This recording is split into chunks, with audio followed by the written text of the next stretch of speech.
Are you thinking about moving to Pleasanton? My guess is you're trying to find a more affordable place, but you're also very interested in places that have good schools that are not too far out. Why are people buying and selling here? Do you want to know everything you need to know about moving to this city? What are the pros and cons of this area? My name is Spencer Hsu. I am a real estate agent in the San Francisco Bay Area. So if you're thinking about buying or selling in this city or any cities in the Bay Area, my team would love to be your trusted real estate resource. In the last 5 years, we've helped over 250 people just like you guys with your move. So I look forward to be a resource to help you navigate whether Pleasanton is the right place for you or any of the areas. We know it all well, and that's why we're doing this video recording for you. Now, we're going to cover several things about this city today. Number one, we're going to talk about the demographics. Number two, we're going to be talking about the pros and cons of being in this city. Number three, we're going to look on Google Maps so you can see for yourself the layout of this city. And last but not least, we're definitely going to be talking about the real estate here. What can you expect for single family, condos, and townhomes? Let's get into it. First and foremost, let's talk about the demographics. There are 80,000 people that live in this city. In terms of the race demographic splits, 45% are white, 41% are Asian, 11% are Hispanic. Now, a majority of the new people moving into the city, the Asian population, to be fair, has been increasing every year. The median income here is at $181,000, while the average income here is at $231,000. Next, let's talk about the pros and cons. There are many pros about this city itself. There are many places that are very upscale, and it is very family friendly because of the amount of space that you have and because of the significantly different locations of the commercial places versus where most people will be living.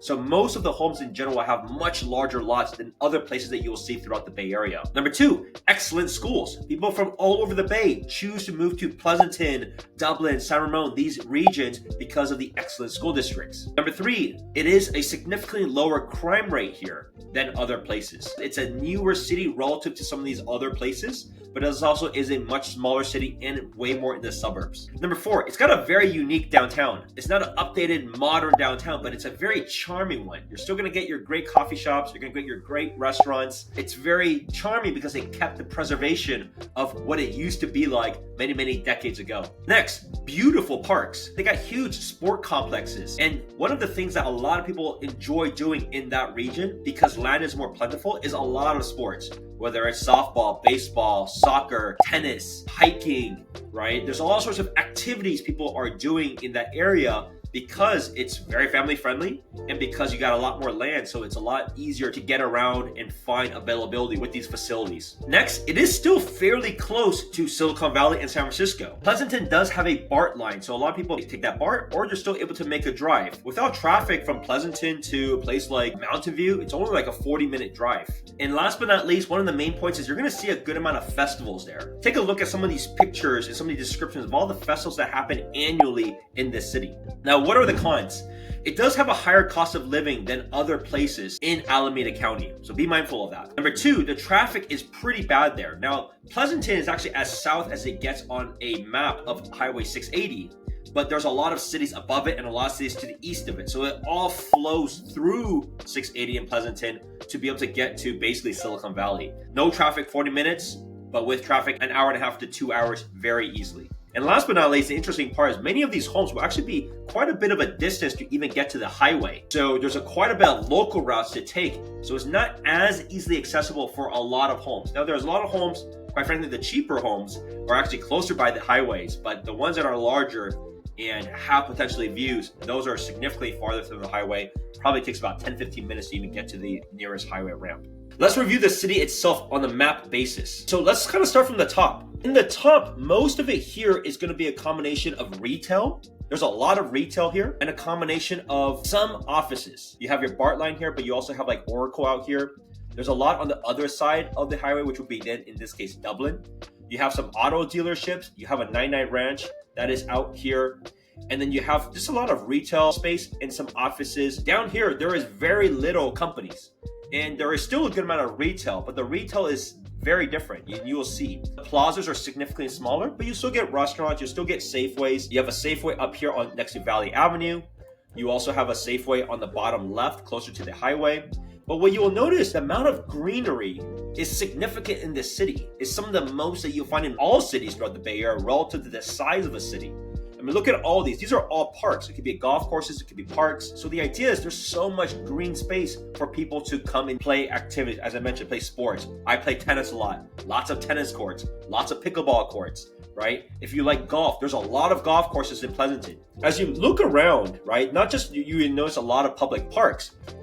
All of these roads are basically housing. The more you are towards the hills, the much larger it is. And some of the nicest places that you will find in Pleasanton will be a combination of the area of Ruby Hill, incredibly large houses, much higher than the median price of homes in Pleasanton. On the left side of Pleasanton, this area also has some very large homes, and we'll take a look at some of those momentarily. So as we circle back up, there's more housing here on the side. These housing tend to be some of the more affordable options. We'll talk about that in a little bit of kind of what you can expect in the price ranges. On the edge here, you also may have noticed a lot of companies that have surrounded Stone Ridge Shopping Center. Workday has a very big corporate office here, so they've continued to grow out here. They're one of the flagships of Pleasanton for a very long time. And you can see the surrounding areas. You have 10X Genomics, but this whole surrounding area will be of office buildings. So this gives you an idea of like the layout itself. The larger retail are in the northern parts, and then there's significantly more residential in the southern parts. Now, let's take a look at prices just so you understand, right? The median price of Pleasanton for single family is at $1.991 million. So if I look at the last 2 months and I look at the most expensive homes, or I look at the top half of the most expensive homes, you will see those areas that I just brought up, right? So you have areas that are close. These are the most expensive ones by far, which is Ruby Hills. These are huge houses, 4,000 plus square feet homes, sitting on, you can see 25,000 square foot lots in a private community. But you're gonna see quite a bit still between 2 to 3.5 all throughout Pleasanton. So you can see it's still in the southeast parts. The southwest part also has larger homes. You can see these homes are in the 3 millions. And these are quite good because they're also very easy access to 680.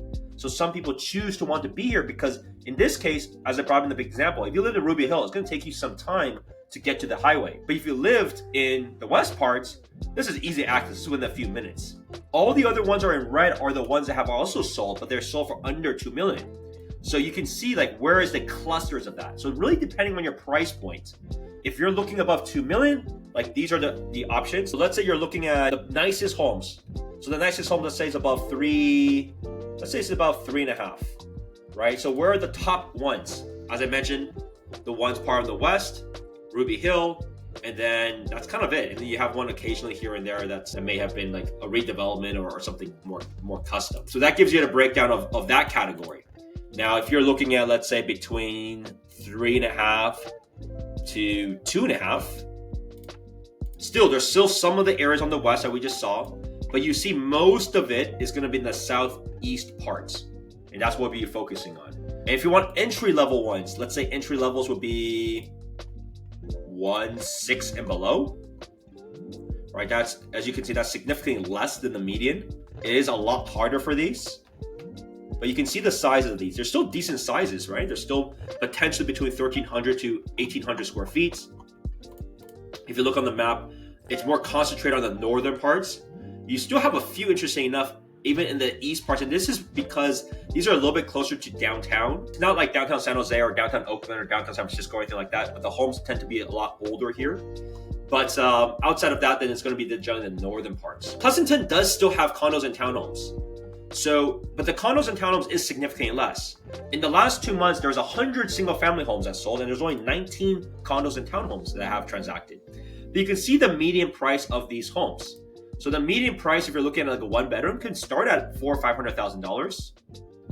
If you're looking at something that was a 3-bedroom, you can see the 3-bedroom ranges from, on the very low end for the smaller condos, at like 700 up until about 1.27, and then you have some 4-bedrooms that are between up to same numbers as the 3 bedrooms.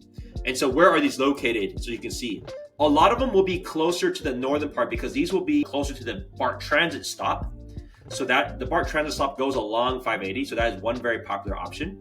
but you also have a few that are a little bit closer to like the downtown end. But most of these are going to be older developments. There is one new development that is almost done, which is the one at Diamond Canyon by Toll Brothers. But those are very premium luxury homes, starting at about $3.6 million. I actually have a video right over here, so you can take a tour of it. You have a few more left. If you want to go see that, you got to go see it now. And there's no more new developments coming to Pleasanton in the foreseeable future. Pleasanton is very different than what you see at Dublin. Dublin has a significantly more because they have way more land still. Pleasanton is pretty much capped out. It will just be infill developments, smaller developments, things like that may appear. I hope you found this very valuable. I've been going through all these different cities one by one. Like, what is it to live here? Why do people choose to be here? What is the lay of the land here? And then you make a decision. Do you want to start exploring here? For me, I want to be your trusted real estate resource for you or any of your friends and family. So if you're looking to buy in Pleasanton, Dublin, any of these areas, anywhere in the Bay Area, I have a very large coverage. I know all the areas, and within a matter of minutes, I can suggest and tell you the best places to consider, and I can help you strike a deal to buy or sell. Appreciate you watching in. See you next time.